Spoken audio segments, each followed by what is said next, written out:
जय जगन्नाथ पिलामाने पिलामाने आजिर क्वेश्चन कौन अच्छे लक्ष्य कर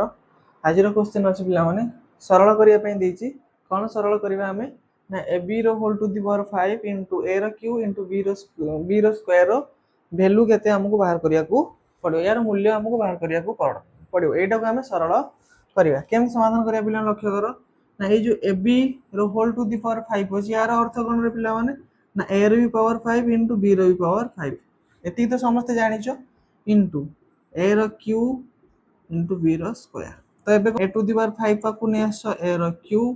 into B to the power 5 पाकु ने आस बी रो स्क्वायर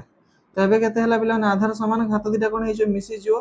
तो a to the power 5 plus 3 into B to the power 5 plus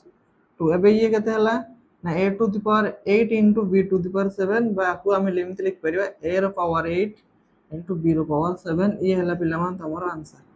बुझी पिला माने केते सहज रे हम समाधान कले तो एई भले भाबरे समाधान करबा तम मानू जदी वीडियो भलो लागुची लाइक शेयर करबे एवं चैनल को सब्सक्राइब करबे धन्यवाद।